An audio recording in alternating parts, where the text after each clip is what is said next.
Hello students of class 8. Today we will continue our chapter of history जो था colonial society के बारे में. यहाँ पर आपको मैंने अब लेट्स फाइंड आउट में पोर्शन क्या दिया हुआ है. Show the image of vernacular village school of Bengal in the late 18th century. Discuss the main feature of the infrastructure of the school. Here you can see a vernacular school जो है उसकी image दी है जो बंगाल में 18th century में खुली थी. Okay so एक है Anglo Vernacular School of Karachi shown in the figure 3 from this school. And एक जो है वो illustration of a village school है बंगाल की लेट सेंचुरी की. सो ये बंगाल की है और ये जो है वो आपको कराची की दिख रही है. So you will find out what is the difference बेटे की और क्या आज के टाइम पे स्कूल में डेवलपमेंट आई है. So this will I will provide. So कैसे इसका ट्रांजिशन आया. लोग जैसे मतलब आपको इमेजेस दिख रही है कि कुछ भी वहाँ पर सही तरीके से इंफ्रास्ट्रक्चर कुछ भी नहीं है, पढ़ाई के लिए कोई भी सुविधा नहीं थी बच्चों के पास. अब उधर से हम इतने ज़्यादा आगे बढ़े कैसे. सो यहाँ पे स्टेप बाय स्टेप जानेंगे. लोकल वर्नाकुलर स्कूल्स कैसे स्टार्ट हुए.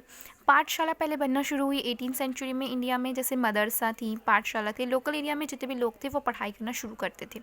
अगर हम इसकी डेप्थ में जाएँ कि इंफ्रास्ट्रक्चर और फंक्शनिंग कैसे बढ़ी तो लोकल पाठशाला में क्या किया गया. रिपोर्ट बनाई गई विलियम एडम के द्वारा कि कंपनी में प्रोग्रेस कैसे होना चाहिए, एजुकेशन कैसे लाना चाहिए, जो कि बंगाल और बिहार के स्कूलों से ये लोग स्टार्ट करने वाले थे. अकॉर्डिंग टू दिस रिपोर्ट जो 1 लाख पाठशाला है बंगाल और बिहार में वो वेल्दी पीपल्स के द्वारा सेटअप की गई है और लोकल कम्युनिटी उस पर्सन को जो वहाँ पे टीच करता है उसे गुरु बोलते हैं. और थ्रू दिस पाठशाला 20 बच्चे और 20 लाख बच्चे हर साल एनरोल करते हैं और पढ़ते हैं. पाठशाला एक फ्लेक्सिबल जो बोल सकते हैं सिस्टम है जिसमें आप डे बाय डे और ज़्यादा डेवलपमेंट कर सकते हैं. आप वहाँ पर एक सेपरेट बिल्डिंग बना सकते हैं, क्लासेस दे सकते हैं, लेकिन ऐसा कुछ नहीं था उस टाइम पे. वहाँ पर वहाँ पर आपको जो प्रोवाइड होता था वो सिर्फ होता था एक बनियन ट्री, उसके अंदर बैठ के वो लोग या फिर टेम्पल के नीचे, टेम्पल की जो जगह है उस साइड या फिर गुरु के घर पे वो लोग जाकर अपनी शिक्षा प्राप्त करते थे. उनके पास ना ही बेंच थी, ना ही चेयर थी, स्कूल जैसे नामक कुछ भी चीज़ नहीं थी. पत्थर पे वो लोग लिखते थे. ठीक है, तो इस समझ लो आपके पास क्या हो. उनकी बहुत छोटी छोटी पाठशाला हुआ करती थी, नो सेपरेट रूम, और स्टूडेंट्स के पास कोई चीज़ ही नहीं थी लर्न करने के लिए. जो कुछ था वो टीचर जो मुंह से बोलता था वही सब वो लोग सीखते थे ओरली. कुछ भी प्रिंटेड बुक्स नहीं थी उस टाइम. सो ये पूरा टाइम था कि लोकल पाठशाला उस टाइम पे वर्नाकुलर क्लासेस कैसे लगती थी. तो जो भी डिसाइड करता था टीचर ही करता था कि क्या पढ़ाना है, और पेरेंट्स की इनकम के ऊपर निर्भर करता था कि कितनी फ़ीस वो टीचर लेगा. सो जितने पुअर लोग हैं उतने कम पैसे मिलते वो दिया करते थे वो फ़ीस के रूप में, और जितने अमीर हैं वो ज़्यादा दिया करते थे. फिर एनुअल एग्जामिनेशन जो पढ़ाता था वो शिक्षक उसी के अकॉर्डिंग वो पूछता था, not written examination. Okay, so childrens जो पढ़ते थे वो अच्छे से सीजन पाते थे और जो नहीं पढ़ते थे वो लोग फेल हो जाते थे. फिर यहाँ पे ट्रांजिशन कैसे आया. ट्रांजिशन शुरुआत हुई थी 19th सेंचुरी में कि स्कूलों को इंफ्रास्ट्रक्चर दिया गया, टीचिंग को एक मेथड दी गई, लाया गया ब्रिटिश गवर्नमेंट के थ्रू कि जो भी स्कूल है, एजुकेशन है, वो फिट्स द पिच. जो मैंने आपको अभी बताया था एक मॉडर्न टीचिंग टेक्नोलॉजी बोल सकते हैं जो 1854 में आई थी. तो 19th सेंचुरी की स्टार्टिंग से ये सब स्कूलों में डेवलप करने लगे. लोगों को इंस्पेक्शन किया, जो ब्रिटिश गवर्नमेंट है उन्होंने अपने ऑफिसर्स को इंस्पेक्शन में भेजा कि स्कूलों में जाकर देखो कि कैसे क्या पढ़ाइयाँ हो रही हैं, किस लेवल की हो रही है, वहाँ पर क्या हमने जो इम्प्लीमेंट किया है, जो वुड्स डिस्पैच उसका फॉलो हो रहा है या नहीं. सो ऐसे करके उन्होंने अपने गुरुओं को क्लासेस कंडक्ट करने के लिए एक टाइम टेबल बना कर दिया, टेक्स्ट बुक प्रोवाइड की, लर्निंग की स्किल्स बढ़ाई, एनुअल एग्जामिनेशन, पीरियोडिक रिपोर्ट्स, ये सब बनाना सिखाया ताकि लोगों को एक सिस्टम पता चले कि सही वे क्या होता है टीच करने का. उन्होंने एक फिक्स्ड फ़ीस रखी जो पेरेंट्स दे सके नहीं देखे इसमें कुछ नहीं, एवरेज एक फ़ीस रख दी कि ये रेगुलर सब बच्चों को देना ही पड़ेगा मंथली.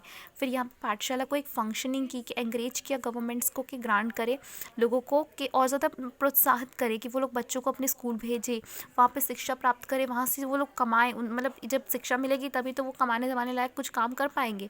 सो यहाँ पे पाठशाला का फंक्शन जो ओल्ड वेज था उसको पूरा कम्प्लीटली गवर्नमेंट फंडेड कर दिया और गवर्नमेंट रेगुलेट कर दिया और पाठशाला को डेवलप कर दिया. न्यू रूल्स रूटीन्स बनाए गए जो कि स्टूडेंट्स, पुअर प्लीजेंट फैमिली थी जो कुछ नहीं कर पाती थी वो रूल्स फॉलो, जैसे वो लोग फ़ीस नहीं दे पाते थे, ये सब थी वहाँ पर आउटकम्स, ठीक है। लेकिन ऑन द वे कि ये 19th सेंचुरी में इन्होंने बहुत ज़्यादा अच्छा काम शुरू कर दिया था। Here your homework is let's try to, मैं आपको अपने से नहीं, मैं आपको प्रोवाइड करूँगी, बट यहाँ क्वेश्चंस क्या दिए इसको रीड करते हैं एक बार। Write two main differences each in the infrastructure and teaching methodologies of the 18th century पाठशालास and new school setup by the company after 1854। आपको जैसे सिंपली बोलो 1854 यानी 19th सेंचुरी, 18 और 19th सेंचुरी के बीच में क्या तरक्की की या फिर क्या मेन डिफरेंस थे पाठशालास में, तो ये आपको लिखना है। ओके, तो पहले के लोगों के पास बुक्स नहीं थी, लिखने के लिए पढ़ने के लिए एक सेपरेट क्लास नहीं थी, वो लोग ज़मीन पे बैठ के पढ़ते थे किसी पेड़ के नीचे या मंदिर में जाकर। और आज के मतलब 19th सेंचुरी में उन्होंने क्या ला दिया कि सेपरेट रूम्स प्रोवाइड किए, टीचिंग मेथड्स डेवलप की, बुक्स सबको अप्लाई करना शुरू किया, एक मॉडर्न टीचिंग स्टाइल लाए।